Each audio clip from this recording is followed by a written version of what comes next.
Class में pronoun, हाँ कितने पॉइंट्स हो गए थे प्रोनाउन में? 3। कौन कौन से? पहला क्या था? ठीक है। दूसरा क्या था? हु, होम और हुज। समझ में आ गया था सभी को? ये जितने मैंने बताए ये जो है ना, एक तो रिलेटिव प्रोनाउन है और क्या है? इंटरोगेटिव प्रोनाउन है। रिलेटिव और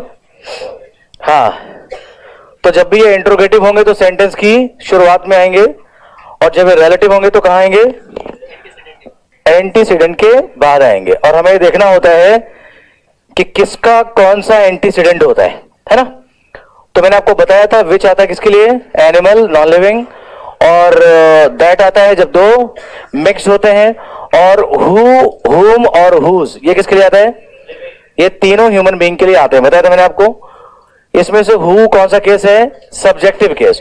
होम कौन सा है और हुज कौन सा है? इतना बताना और इतना समझना काफी है।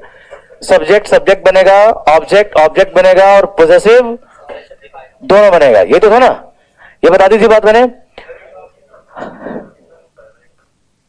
किसके बात में? विच और ऑफ विच ऐसा करके कुछ बताओ। तेरा एग्जांपल बताओ क्या था? बताओ क्या एग्जांपल था, उसे मैं समझाता हूं।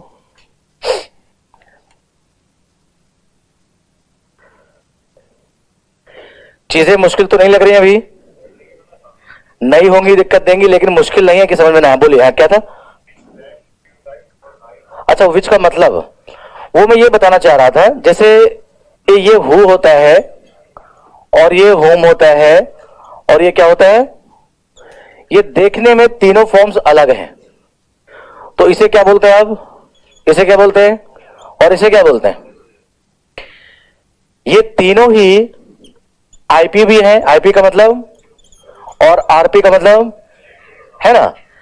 तो ऐसे ही हमने विच लिया था। क्या लिया था? तो भाई विच भी आईपी भी है और क्या है? आरपी भी है। बोला है या नहीं है? जो रोल ये प्ले कर सकते हैं वो ये भी करेगा। इनकी तो फॉर्म से स्पेसिफिक है, ये आई मी माइन जैसे हैं। लेकिन जो विच है उसकी कोई फॉर्म होती नहीं, विच विच ही रहता है। तो विच तो राम जैसा हो गया। राम सब्जेक्ट है, राम क्या है? ऑब्जेक्ट है। राम का पॉजेसिव क्या बनता है? राम्स। हु का पॉजेसिव क्या बनता है? हुज। लेकिन इशू ये है कि विच का क्या बनेगा। देखो समझो, विच का ये क्या रहेगा? विच ही रहेगा। और ये जो ये क्या हो गया? सब्जेक्ट। ये क्या हो गया? हम जब इसका पॉजेसिव लिखते हैं ना, वो कभी विच नहीं होता। यहां हम क्या जोड़ देते हैं? ऑफ जोड़ देते हैं। ये चीज मैंने आपको प्रैक्टिकली समझानी चाहिए थी, क्योंकि हम विच के साथ नाउन का या विच के साथ किसी चीज का मतलब कैसे निकालते हैं ये हम पे डिपेंड करता है। कभी भी जैसे मैंने कहा I have seen the table, या I know which car you like. ठीक है? अगर मैं विच की जगह हुज लिख दूं, क्या लिख दूं? हुज। समझना? तो हुज का मतलब तो ये निकलेगा कि मैं जानता हूं जिसकी कार तुम्हें पसंद है या किसकी कार तुम्हें पसंद है। लेकिन विच की जगह मैंने हुज की जगह विच लिखा तो इसका क्या मतलब निकालोगे आप? क्या इसका मतलब ये निकल जाएगा कि मैं जानता हूं जिसकी कार तुम्हें पसंद है? इसका मतलब ये निकलेगा या तो कौन सी कार या जौन सी कार, जो कार तुम्हें पसंद है। समझ रहे हो ना बात को? जबकि अगर मैं यहां हुज लिखूंगा तो किसकी या जिसकी, ये अलग मतलब देगा, किसकी या, लेकिन ये क्या? कौन सी या जौन सी, यानी कौन सी या जो आपको पसंद है। तो विच का ना, विच कभी भी पॉजेसिव नहीं बनता, मीनिंग भी नहीं बनता। या तो ये बनता कौन सा, कौन से, ये बनता हमेशा। तो इसका पॉजेसिव बनाने के मैंने ऑफ विच बता दिया था। ये बहुत सारे एग्जांपल्स भी दिए थे मैंने, कल दिए थे ना। 2-3 एग्जांपल और देता हूं, फिर अगले पॉइंट पर आगे बढ़ते हैं। ठीक है? रफ कर दो इसे। हाँ बताए? हाँ लिख लो इसे। उतारो मत, ठंड है, लिखो इसे। ठीक है? मेक इट फास्ट, जल्दी लिखो, जल्दी से लिखें। शब्दों का चयन बहुत मायने रखता है। सामने वाले पर क्या अर्थ दे जाए, क्या समझा जाए, समझना पड़ता है ना? लिखे लिखे, जल्दी से लिखे। इतना चलता है। ठीक है? नेगेटिव हो जाए, मास्टर तो ऐसा बोलते हैं। अब तुम क्या बोलते रहते हो? है? लिखो जल्दी से।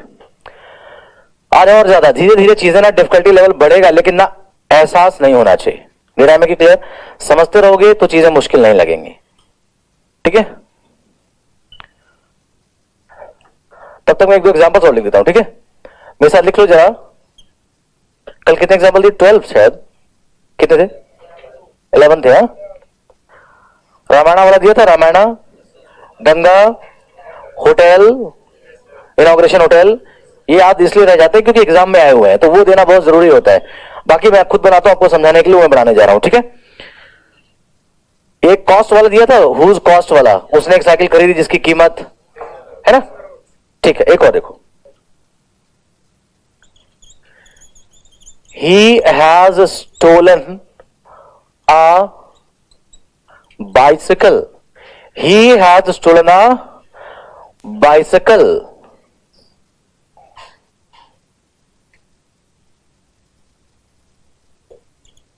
whose weight was 25 kg। अब ये रफ कर दिया वाला,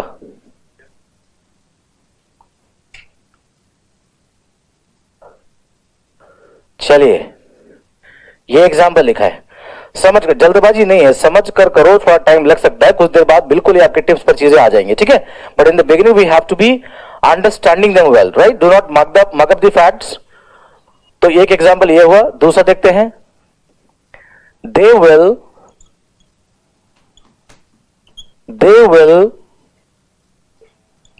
पेंट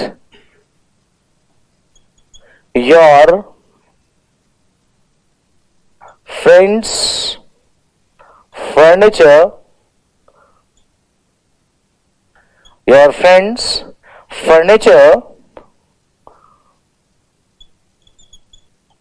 whose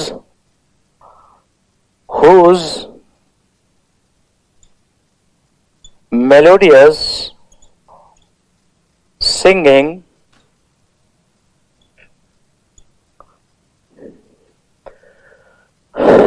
fascinates everybody। चलिए, कुछ मुश्किल एग्जांपल भी होंगे, ठीक है? रटने से काम नहीं चलेगा, तो हमें लॉजिकल होना होगा। तो I'll give you some difficult examples. Fine, we need to understand, relate the logic and then correct them.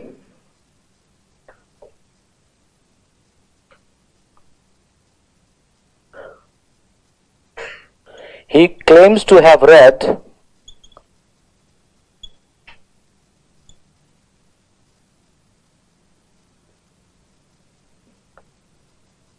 Williams all the poems, who was a great poet, who was a great poet।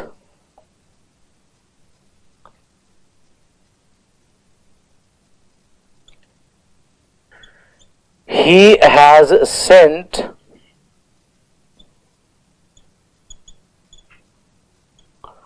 all the furniture to Delhi।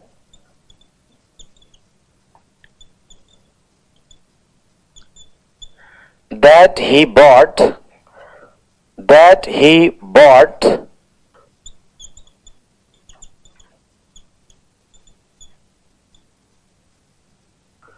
yesterday, that he bought yesterday।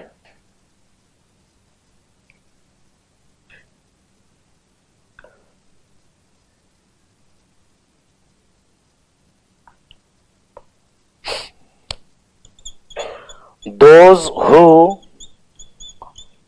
work hard,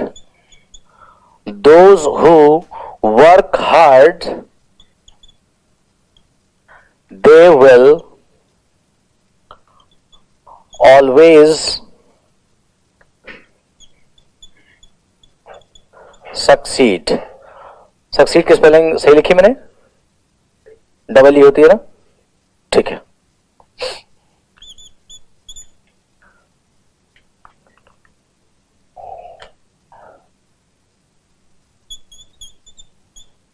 he likes a person who he knows well. Who he knows well.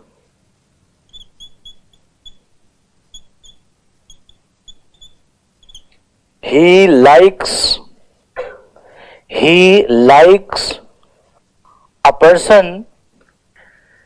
He likes a person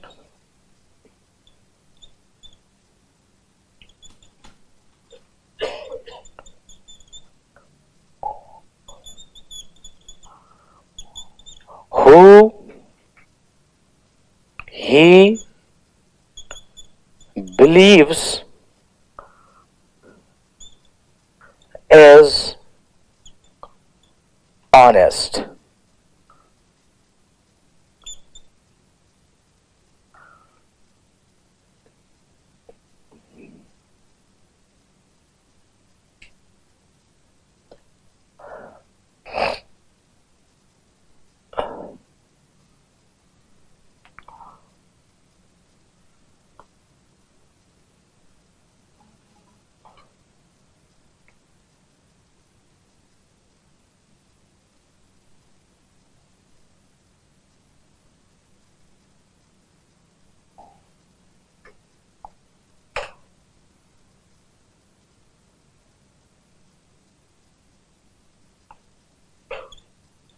Who,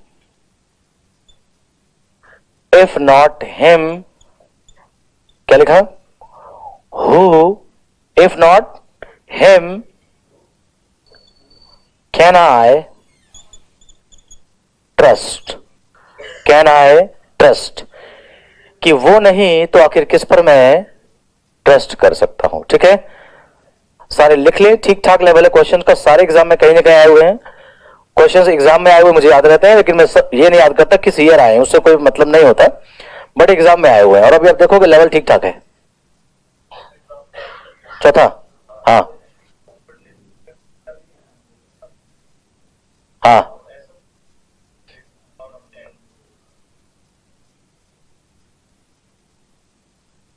मतलब ये कहना चाह रहा हूं कि meaning तो समझ में आ गया सर, ये कह रहा हूं ना, मीनिंग तो समझ में आ गया, आप जब करेक्शन करोगे तब भी वही मतलब निकलेगा जो मैंने अभी समझ लिया है, यही तो कह रहा हूं ना।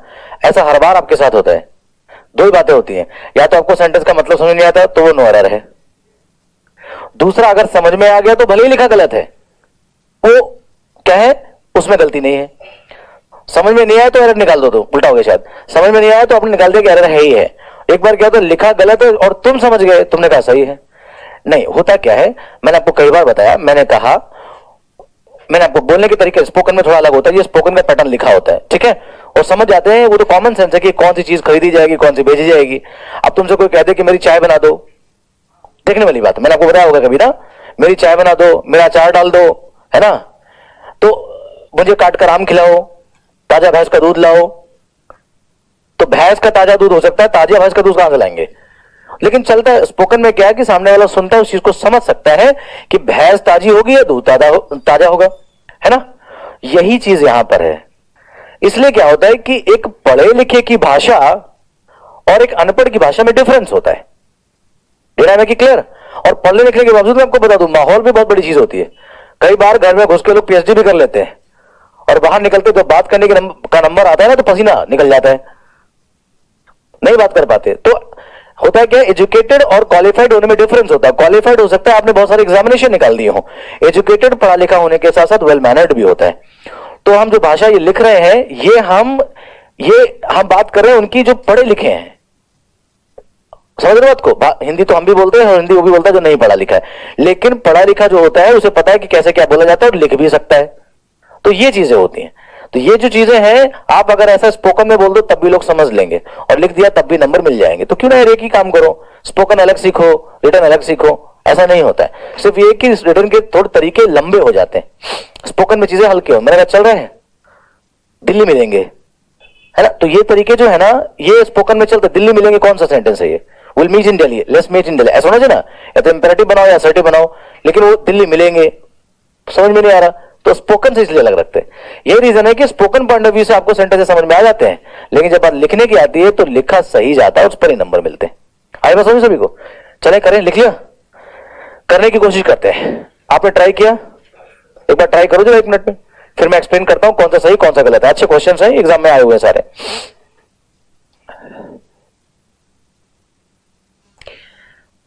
अब जो बच्चे एब्सेंट होते हैं, एब्सेंट होना थोड़ा कम करो, क्योंकि चीजें मैं आपको बार बार बता रहा हूं, आगे जाकर चीजें लिंक्ड होने लग जाएंगी। 11 प्रोनाउन पढ़ा रहा हूं, 10 एडजेक्टिव पढ़ाऊंगा। आपने प्रोनाउन मिस किया, एडजेक्टिव में दिक्कत आएगी। मैं पीछे भी बोल देता हूं कि इसके बाद आप डेमो ना भेजें मेरी क्लास में, फिर मेरा नाम खराब करते उसे पढ़ाना नहीं आता। मैं क्लियर? जबकि मैं 80% आपका बेस बना चुका होता हूं, तब वहां पढ़ा रहा होता हूं। तो आप भी क्लासेस ना मिस करें प्लीज। आपने प्रोनाउन में मिस किया, एडजेक्टिव दिक्कत देगा, एडजेक्टिव मिस किया, बाद में एडवर्ब पढ़ाऊंगा, फिर रिलेट करूंगा, तब दिक्कत आती है, फिर चीजें लिंक्ड हो जाती हैं। इंडिपेंडेंट टॉपिक हो तो जब मना है तब आ जाओ, कोई बात नहीं है। लिख लिया? चले कर ले, मिल गया सभी को? पॉइंट्स में डिवाइड, पार्ट्स में डिवाइड नहीं किया है, वैसे ही देख लेते हैं। कुछ आसान है, कुछ मुश्किल है। He has stolen a bicycle. क्या लिखा? He has stolen a bicycle whose weight was 25 kg. उसने एक बाइसिकल चोरी कर ली, साइकिल चोरी की जिसका वजन क्या था? 25 किलोग्राम था। तो देखो, समझ में तो आ गया, बिल्कुल ठीक है, समझ में आ गया। लेकिन मैंने कहा कि लिखने के तरीके होते हैं। यहां जो आपने whose लिखा, ये इंटरोगेटिव है या आरपी है? आरपी ले ले। और उसके पहले होना क्या चाहिए? एंटीसीडेंट तो है ही, लिविंग बीइंग होना चाहिए। ये सुनो, An antecedent has to be respective, जिसका जो होता है ये होगा बाइसिकल। अब हम बाइसिकल को चेंज ह्यूमन बीइंग में कर नहीं सकते, या सुनो, ह्यूमन बीइंग में चेंज नहीं कर सकते, तो फिर बदलेंगे क्या? हुज वेट बदल देंगे। बोलो क्या लिख देंगे? The weight of. आपको पढ़ाया था विच नॉन लिविंग के लिए आता है, लेकिन विच सब्जेक्ट और ऑब्जेक्ट होता है, जबकि हमें चाहिए क्या? पोजेसिव। तो विच का पोजेसिव ऑफ विच क्या बन जाएगा? The weight of which was 25 kg। Clear हुआ सभी को? आगे चल रहे हैं। ये तो आसान था, कल वाले से रिलेट किया पूरा। अगला देख ले। They will paint your friends furniture whose melodious singing fascinates everybody. रटकर हम कुछ भी नहीं समझ सकते। हालांकि एक बात ये है, अच्छा अगर मैं हुज की जगह विच लिख दूं तो चल जाएगा? ये देखो नॉन लिविंग आ गया। हमें मतलब भी तो समझना है। आगे बात उसकी कर रहे हैं जो मेलोडी, मधुर गाना गा सकता है, मधुर गीत गा सकता है, और वो फर्नीचर नहीं कर सकता। या सुनो, फर्नीचर नहीं कर सकता, वो कौन करेगा? ह्यूमन बीइंग करेगा। तो क्या करा जाए? इसको नॉन लिविंग जैसा बना दूं या इसे रिवर्स कर दूं? Is it clear? तो हमारे पास ये सोल्यूशन बना, और हम इसे रिवर्स कर देंगे। क्या बन जाएगा? They will paint the furniture of your friend. They will paint the furniture of your friend। बात आगे समझ में? लिख लें, लिख लें, रिवर्स करके लिख लें। और यहां फ्रेंड के लिए क्या जाएगा? हुज चल जाएगा। सबको बात समझ में आ रही है? अगला,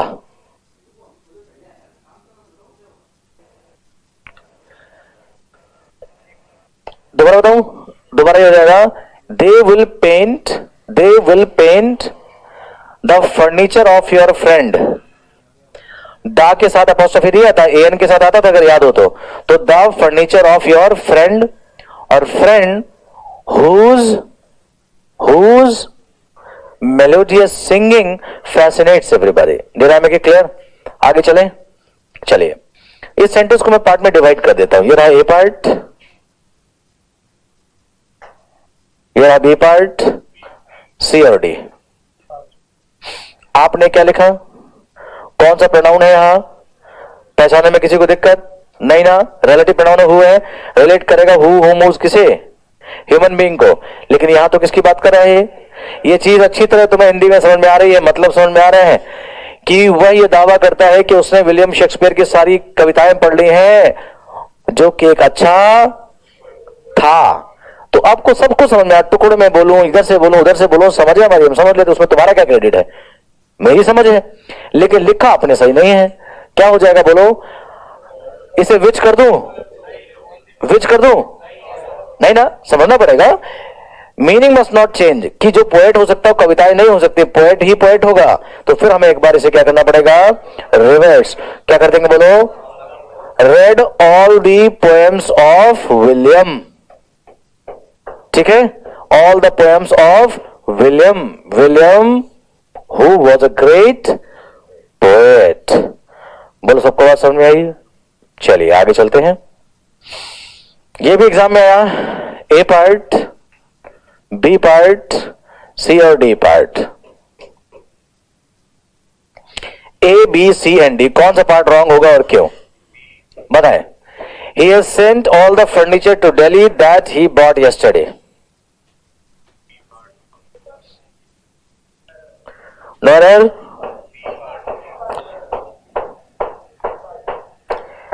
उसने सारा फर्नीचर दिल्ली भेज दिया. दिल्ली जिसे उसने कल खरीदा था. यहां दिल्ली बिक गई है और फर्नीचर भेज दिया गया है. लिखा यह है, लेकिन समझा तुमने वही है जो नहीं, जो हो सकता है. ये तो हो नहीं सकता, लेकिन लिख तो वो यही गया है ना. इसमें दैट कौन सा प्रोनाउन है? कौन सा है? डेमोन्स्ट्रेटिव तो नहीं है. डेमोन्स्ट्रेटिव क्यों नहीं है? डेमोन्स्ट्रेटिव याद है? दिस दैट, तो ये दैट हो भी तो सकता है. क्यों नहीं हो सकता बताओ मुझे. मैंने आपको बताया था नियरनेस और जब फारनेस की बात हो तब आएगा दिस दैट दीज दोज. यहां मैं नियरनेस फारनेस की बात नहीं कर रहा. ये वाला और वो वाला, ये वाली वो वाली, ये वाले वो वाले तो नहीं है. इसका मतलब आरपी है. क्या है? आरपी जो भी हो रिलेट अपने एंटीसीडेंट को करता है ना. तो यहां रिलेट किसे कर रहा है? दिल्ली को. अब बात आगे दिल्ली की हो गई. दिल्ली उसने खरीद ली है, विच इज रॉन्ग. तो फिर एक बार तुम्हें क्या करना पड़ेगा? इसे रिवर्स करना पड़ेगा. हालांकि आपको लग रहा होगा कि सर यहां विच आना चाहिए फर्नीचर के लिए, नॉन लिविंग है ना. कुछ ये भी कह रहे थे सर दैट को विच कर देते. दैट को विच करने से भी सही नहीं होता, तब भी बात दिल्ली की होती है. समझ रहे हो ना. अभी मैं आगे आपको पढ़ाऊंगा दैट के बारे में. बहुत सारी बातें मैंने पढ़ानी बाकी हैं, अभी मैं पढ़ाऊंगा. जब कुछ पर्टिकुलर वर्ड्स आते हैं जैसे ऑल, नो, एनी, तो उनके साथ दैट ही आता है. तो फिलहाल तो आंसर ये है, इसको रिवर्स करो. क्या बन जाएगा बोलो? He has sent to Delhi all the furniture that he bought yesterday. अब उसने क्या खरीदा है? फर्नीचर खरीदा है. सबको बात समझ में आ रही है? आगे चलते हैं.